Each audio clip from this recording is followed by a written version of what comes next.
There were people in my subreddit after I was on with Hake on that panel show. There were people saying, like, you should get a debate with Hake. I ask you, like, what would I even say with Hake? Debate what? His synaptic responses? Should I, like, jangle some keys and involve him in that? Like, what do I say?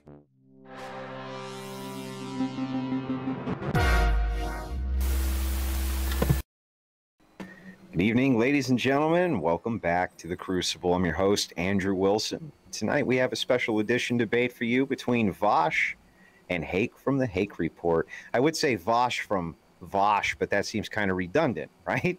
They're going to be going at it on sexual morality. I'm looking forward to it. I'm sure all of you are too. We'll be back in just a second. The mood for debate is here tonight between Vaush and Hake. Hake, take a second, shout your channel out, tell everybody where they can find you. TheHakeReport.com. I'm live Hake on YouTube every morning, 9 to 11 a.m. Pacific time. And thanks for having me. Thanks for having me, Andrew of The Crucible. And thanks for joining us, Vaush. This is going to be fun. Yeah, long time on The Crucible. Been here many times. We're always happy to have you back. Vaush, this is your first official debate, though we've done an interview before. We're also happy to have you here on The Crucible. Shout your channel out to everybody where they can find you. Yeah, I'm Vaush from Vaush, which, as you pointed out, is pretty much all I can... Yeah, pretty much all I can say. Tragic, that. But, yeah, Vaush from Vaush. Delighted to be here, as always. Hello again, Hake. Those jams were jamming. Yeah, they're good. We have a great studio artist, man. He's fantastic. That actually comes. It's the Widowmaker from Wasp, our own rendition of it. I don't know if anybody's ever heard of Wasp. It's kind of an obscure old metal band, but man, they laid down some good tracks. So to get started, each debater will have 5 minutes for their opening statement. Hake is going to be going first. Vaush will have 5 minutes to respond. We'll get to the cross-examination. Super Chats will take priority tonight for the Q&A portion. We expect roughly an hour and a half to 2 hours total with the Super Chats in. And Hake, go ahead, get us started. All right, well, I appreciate it. I love this matchup. It's a great topic, this sexual morality thing, although I'm not sure I like the term. Vaush is one of the more, if you will, shameless guys that I know. He's argued in favor of pornography against the great Catholic intellectual E. Michael Jones recently. And I believe my first appearance on The Crucible was discussing rap culture. And I think Tupac said at one point, break out the champagne glasses and mother bleeping condoms. And I was saying that is immoral. Condoms are immoral. And I think Andrew told me, I think he's a married family man. Well, what about condoms in the context of marriage? Maybe there's a time when women aren't supposed to be conceiving or something like that. And I don't understand it, but condoms, what about in that context? And I'm like, no, that's gross. just to cut in just for a second on your opening, I know that This is unorthodox to do, but I'm not ever wearing a condom with my wife, Hake. Anyway, go ahead, buddy. All right. Thank you for clarifying that.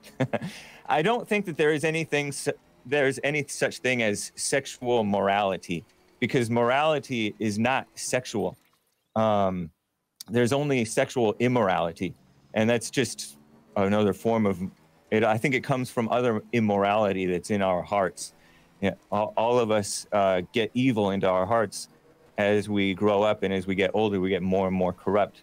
I think children and old people are naturally more non-sexual. They're just non-sexual. And you'll notice that a lot of evil people will try to sexualize children and sexualize old folks. And it doesn't fit. It's disgusting. It's creepy. But children are innocent and free. And in old age, you're supposed to become wise and self-controlled. And in your so-called prime, you're supposed to be making the babies and making families and leading those families. Men are supposed to be leading their families in the right way. And sex is just it's not supposed to be the major thing that I think that it has become. Sometimes people get hooked into things for a time, but you're supposed to overcome issues, not get deeper into them. The only non-immoral purpose for sex that I can think of is having children. When a man and a woman are rightfully married, It's in the Bible, in fact, that God killed a man for pulling out, if you will. And I heard it. It's quite gross. Sex, you'll notice, it weakens men. The great Mick, the trainer Mick, told Rocky one time, women weaken the legs. And that is so true. I think all athletes know this. And it's not just sex, but it's the pornography and all that other junk that young males get into.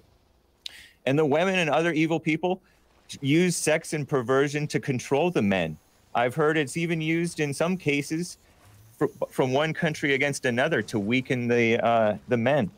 And it is no wonder that there's so much divorce and remarried because in part they were doing sex out of wedlock, and sex became too important. There's no respect for men. The women are not respecting the men, and there's no actual love for women because sex is not love, and there's no love in the women either. And men are kind of looking for love in the women, and that's the wrong place.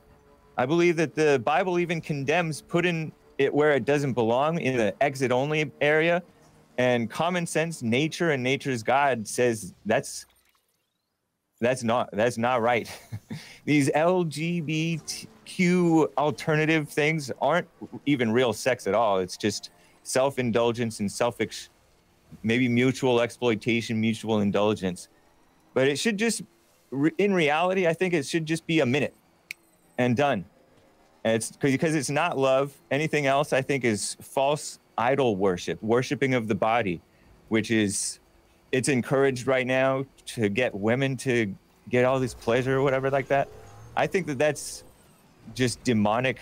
I think it's possession, and I think it's passion. And usually people who get angry, they get more sexual. Or if they get all excited, they're more sexual. You should be even-tempered so you can have some self-control. People kill over sex.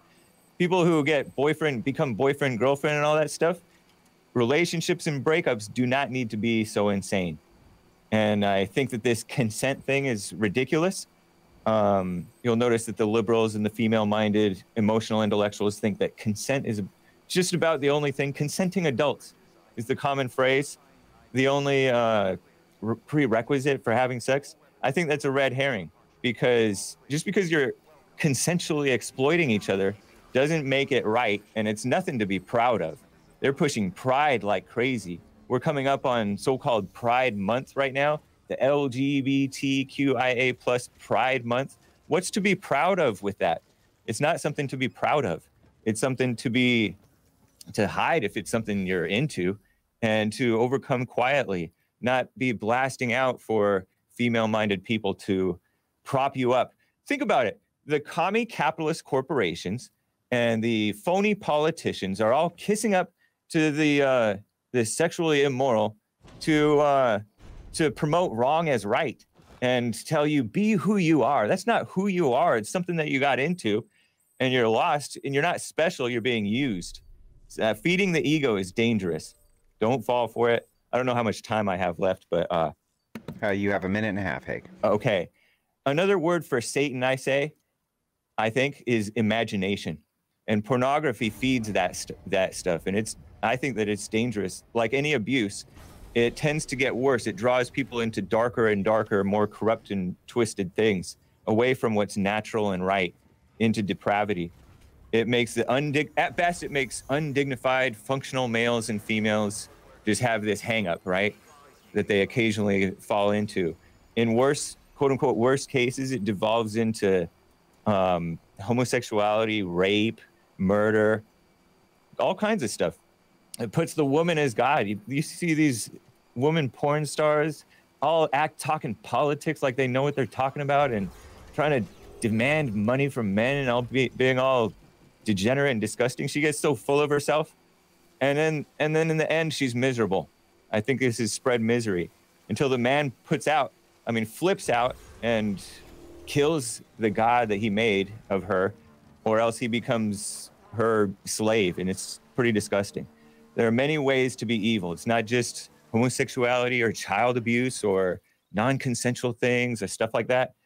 We should aim for perfection and not be like, I'm not fill in the blank, like child molester or something like that, as if we're better. We're all in hell, giving hell to one another, and we should be overcoming that, not seeking revenge and gossiping and backbiting and getting into this stuff. I think we should avoid even the appearance of evil.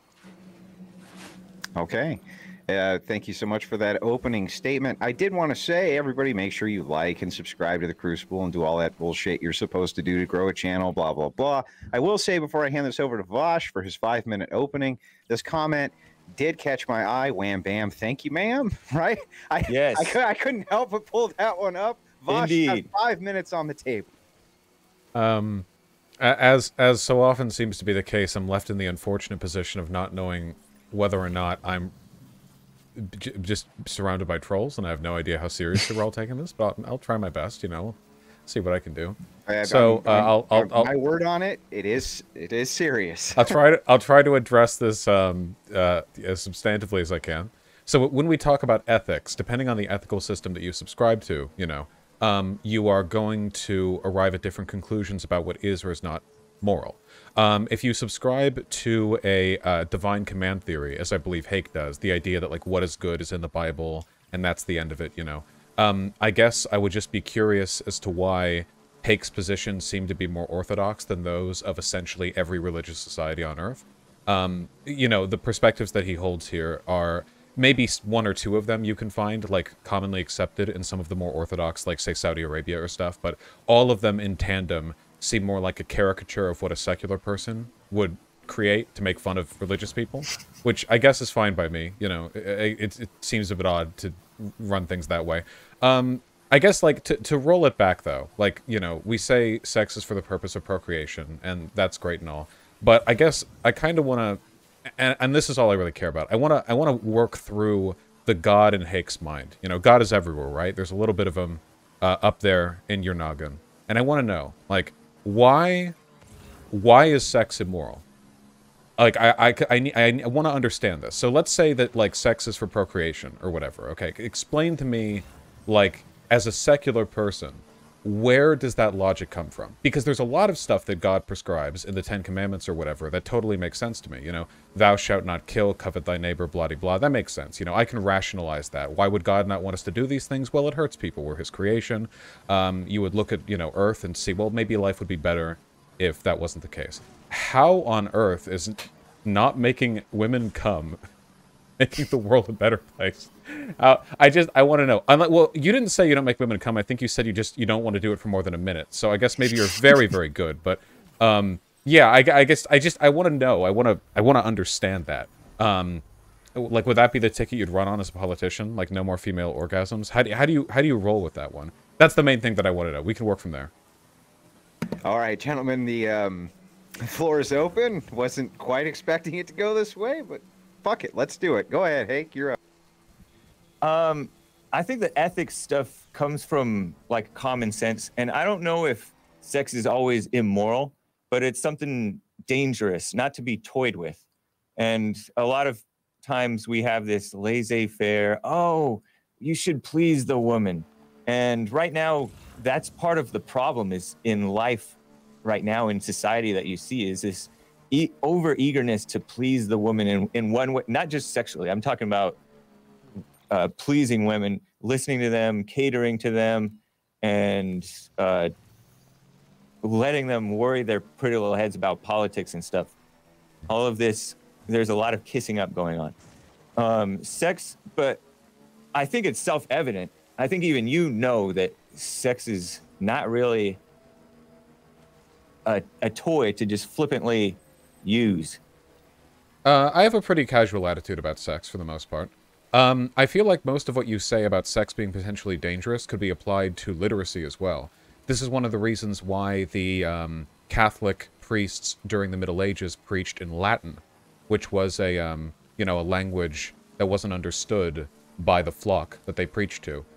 Because they didn't want there to be like an understanding, like they just wanted to be like dogma accepted. So it seems like if we're going to shun social practices because they could potentially lead people down dark roads, we would be keeping everyone in cages. Isn't the point of humans being given free will that God gives us the ability to sin or not to sin? That this earth is the playground of which humans, his creation, determine their own moral worth and their eternal reward? Well, I don't think we have free will, but that's a side point. And yes, I'm not looking to go the opposite extreme, if you will. And I do recognize that knowledge and women getting into education and even males getting into education can be, so-called education, can be poisonous. I have a t-shirt that says knowledge is poison. Are you a Because people, Calvinist? Sorry, just curious. I don't think so. I don't know. Wait. I haven't really gotten into Calvin and all that stuff. I W- read about it, and I do think that we are chosen rather than we choosing God, but I'm not really sure. Do you mind me asking what sect of the church you subscribe to? I'm a non-denominational Christian. I grew up in a Presbyterian, but we weren't serious about being Presbyterians. It was just my grandma's church. And then I went to my brother's girlfriend's church. It was a friend's church, Quakers, but they were conservative, not the liberal kind. And now I go to Jesse Lee Peterson church with Jesse Lee Peterson at Bond. Gotcha. Of course. You know, Yeah. brothers, right? Brothers helping brothers. It's interesting to have such an orthodox perspective on religious theory when you're non-denominationalist. Usually, non-denominationalist Christians are people who have a more laissez-faire attitude towards like biblical prescriptivism. You know, they tend to be more of the you know, like live with Christ in your heart. You know, confess once every year type people. No, I mean, I think a lot of the Bible, just a lot of the stuff that I referenced from the Bible, it rings true. And the stuff that I'm saying is not, like you pointed out, it's not even necessarily biblical stuff. It's some of it's just sort of, I think, common sense stuff, and especially the warning about. I mean, just look around at society today. If you had my quote unquote morals, you would be as horrified as I am at just the degeneracy of the people and the misery of the people. Well, that's And kind of self-evident, right? Okay, well, if you say, like, if you believe what I believe, then you would believe what I believe, then yeah, sure. But I don't know. It seems like by a common sense perspective, like, people would be fucking more, right? Like, common sense perspective is people want to fuck biologically, and it feels good when they do. So it seems yeah, like, if that's partly anything, you why need I'm kind of not for this. arbitrary... Right, that's partly why I'm not for this pornography stuff. I think that people should be coming together at a not an older age, like late 20s, 30s, 40s. They should be coming together in their prime and hopefully being mature spiritually, emotionally, and mentally mature at a young age, like perhaps we were more in the good old days. I think we were, and responsible and having the children, so we don't need to be bringing in all this immigration and stuff like that. You know, people actually had sex more often back in the good old days. Assuming you're I referring believe to the it. 1950s and 60s, they tended to have sex younger and more frequently than younger millennials or Zoomers do today, because people like are shut up inside their houses. In I a way, know. people not having sex is kind of an indication of social instability. Yeah, I'm not talking about not having sex. I'm just saying that it shouldn't be this thing that's worshipped, because right now it's worshipped more today, openly and shamelessly, than it was in those good old days when they were married and doing it right. What do you mean by worship? Do you think we worship like pizza? It's like, yeah, and sometimes in some cases, yeah. Well, that's a But pretty broad definition of idolatry then, certainly. I feel like, yeah. if anything, you're the one who puts sex on a pedestal, because you think it's like this super special divine gift, and I think it's just like a cool, I don't like, think it's just a gift. cool thing you can do, you know? But I don't think it's a gift. I don't think it's this necessarily this. I mean, I have in my older days, and I might still think it, I have thought of sex as marriage, like, because the two become one, and then you notice that I know that you're casual about it. You may, but many people get hooked on each other after that, and not in a quote unquote healthy way. Well, what's unhealthy? If two people like having sex casually, you know? Now, obviously, there are elements of a relationship that can go bad, of course, but that can happen in marriage, too, you know? That's hardly exclusive. Right, That can but happen it's in any also, kind of relationship. I mean, you think about how the women today, many of them are getting older. They're past their prime. They've been doing the so-called casual sex thing, but they've been taking birth control, messing up their bodies.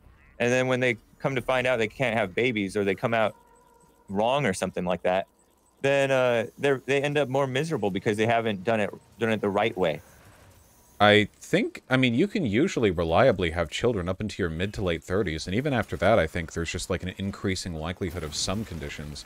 I don't know how frequent it is for women to like casually take birth control for 20 years, then stop not knowing that that it was preventing them from having a kid, right? Like, you're just like, this is like a narrative, right? What if they just want to like fuck? What if they just want to get like railed at club parties or whatever, and then like have a kid later? They can do that because people in their younger years can live in hell like that and think that they're getting away with it. But as they get older, especially the women, they become used up, if you will, and then they feel used because that's all it is. It's just using each other. Do the men feel used as well? Oh yeah, yeah. When will I start feeling used? Huh? When will I start feeling used? I don't know. I mean, I'm 28, right? Like, I'm not like young. Surely, eventually, it has to kick in. Well, man, I don't know. Different people have different symptoms of their misery. It's not like you're a happy person. It's not like you're a joyful, peaceful person. You're not at peace.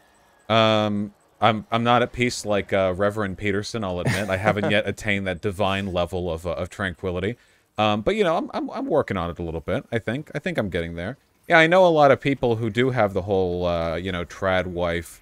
You know, like they marry at 22 or whatever, and they're not too happy either. I really think it's just a person per person thing. What if people just want different things? You know what? It does come down to your life, and you have to know for yourself what's right. I will give you that. But this whole what if you just want different things? That's just that's a laissez-faire. Like, you're not offering any wisdom to the people. I agree that in and of itself isn't like really great advice, because you can say that about basically anything. But I feel like I don't know, like if you go back far enough, there would have been like socially normalized standards of marriage and sex that you and I probably wouldn't have liked as much, that we wouldn't have agreed with. And I feel like if we had made the argument then, like, hey, maybe we want to be able to do this, you know, like what we are asking for is freedom of choice, not a prescriptive thing for other people. If you want to marry, I would never stop you, but I feel like you politically kind of like hate the idea of people being able to hook up casually when they're young, or at least it feels that way. And if that's the case, like, why can't they do it? If they want to make what you perceive to be mistakes, shouldn't that be their right? I suppose so. I don't. We're talking about morality. We're not talking about necessarily prescription in terms of me ruling the world. So okay. I think that we can get into that. I suppose, but I don't want to get too lost in that unless it's interesting. Can we talk about anal sex then, if we're talking about morality? Sure. I think that it's pretty vulgar, and it's well. So just to cut in, yeah. This is a debate on sexual morality, and if Vaush wants to bring up different aspects of what he considers moral or immoral about sexual morality, that's fair table. Whether you think it's vulgar or not, hey. Yeah. No. I said it's fine. I just said it's kind of vulgar. That's just my reaction to it. I'll keep it PG-13 with the descriptiveness. I don't get the obsessiveness with it, you know, in a negative sense, you know. Like, oh, it's vulgar. Well, frankly, sex in general is fucking disgusting. You know, you get up close to a person, you're breathing really hard. That's life. But if people are having fun with it, you know, there's that what's the catchphrase? How is anal sex winning the culture war? Like, everyone likes anal sex. Straight people like anal sex. Everyone's been doing anal sex for as long as people have been having sex and writing down how they had sex. It goes back. That's not true. Goes back way far. Anal sex? You like thousands of years old. You said everybody. You said everybody. Sorry, every group of people, not like every individual, but like every group of people. I know, that's why it's mentioned as no in the Bible, I believe. Christians have been doing it for a while too. Otherwise, Catholics wouldn't be having the issues they've been having. It seems to be a pretty broad predilection there, and why wouldn't it? I think that's a false stereotype. I think that's a bit of an overly simplified false stereotype. And you're right, Christians do wrong many times, but it doesn't. You're acting like it's something that's been accepted by people at large. No, I'm just saying they do it anyway. You know, it's not like all Christians follow accepted doctrine. Most people are evil. It's true. Well, what makes it evil? That's what I want to know. I don't know what makes it evil, but instinctively it's at least the disgusting normal sex produces life. This only produces death and disease and cancer and all kinds of other stuff. Does it produce death and disease? And cancer? I mean, it's related, more frequently related to it, and in itself, it's disgusting and wrong. It's against nature. Well, what's okay? Exit only, man. So, Have some logic. with regards to the cancer, I'm pretty